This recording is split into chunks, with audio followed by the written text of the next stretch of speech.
into Kyrie's head for a minute, okay? Now, we just can't. forget. I'm not even talking about the walking away. We couldn't even Kyrie. try. I'm not going to bother with what he walked away for. Again, I'm not giving him the benefit of the doubt, but I also don't care. Like, it's not. Sure. I'm at that point too.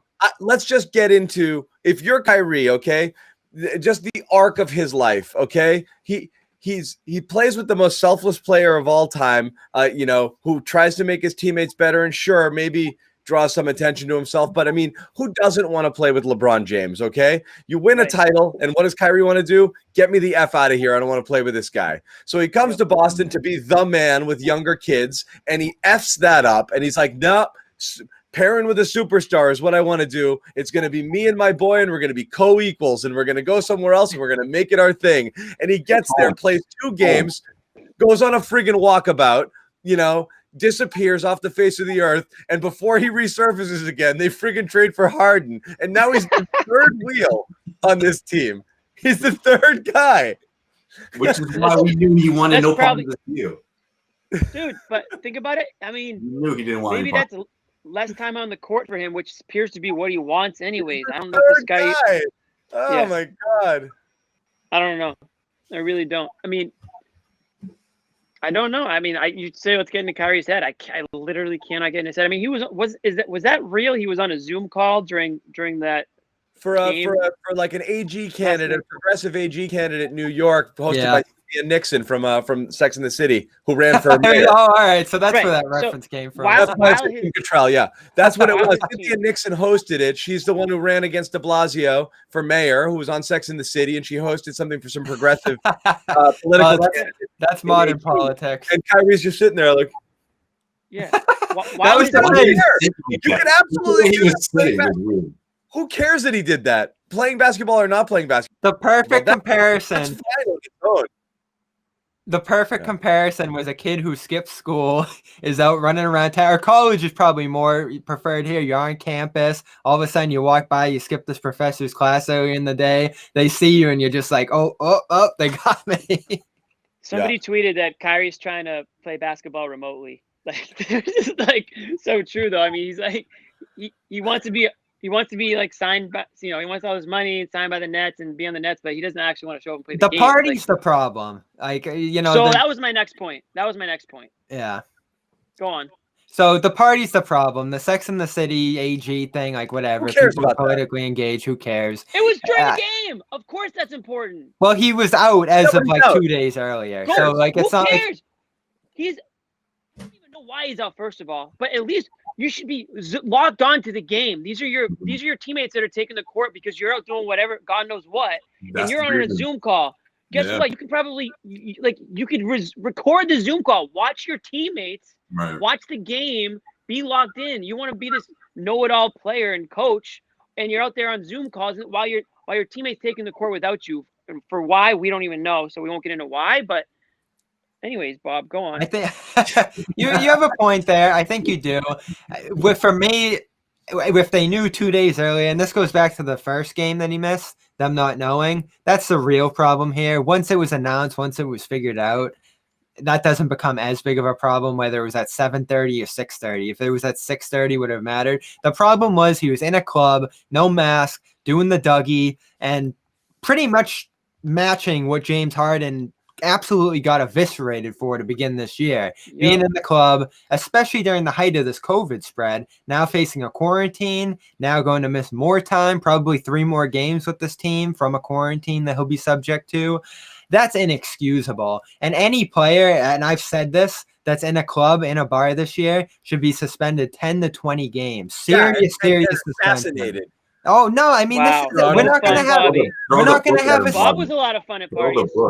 We're not going to have a season if this is what players are allowed to do. I would cut off their hands. What did they find Harden in the end? Like $10,000 or $40,000, something like that? Like, this has to be a discernible punishment for players that do something like that, because we're not going to have a season if players aren't following protocol. I know they're talking about banning high fives and post-game conversations. That's not as big of a problem as a guy being in the club without a mask. That was brutal. He deserved all the criticism he got for that. Forget the context of whether he's in or out. If he was on the court playing right now too, it'd be just as bad. That was just inexcusable, and I ripped Harden the same way for that. Nobody can be in a bar this year. No one can be in a club this year. If you do, there's going to be a huge punishment.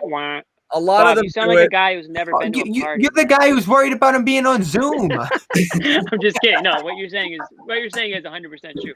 Super selfish. I mean, super I think the biggest thing is leaving the team and not telling his friggin' coach. Like, just watch this whole, like, again, this is the whole, and again, we're doing it. We said we weren't going to do it, but like this whole duality, bipolar nature of his personality, like he gives $1.5 million to the WNBA and donates a ton of money to different charities. And then he calls the media pawns and doesn't call his coach to tell him he's not going to play. Like you respect people or you don't respect people. It comes one after another too. It's back and forth. I'm really cerebral, but I'm not really ruling out the fact that the earth may be flat. Like he's a constant contradiction. So it's really hard to take anything seriously because some of the stuff he does is impactful and matters, and he might be thinking of things deeply, but then he also does the dumbest shit that's so hypocritical that it almost washes away everything else. And then he's like, you guys don't get it. You just like to talk about stuff. I know what's real. And then like, here we are with this. It's so tired. It's such a tired thing. But see, that's the thing. That's why they had to get someone like Harden, because Durant wants to get another title. Durant wants to prove that he can do this again. And I think it means a lot to him. And those conversations that are reported between him and Harden, there's much truth to that. They were talking about getting together in Brooklyn.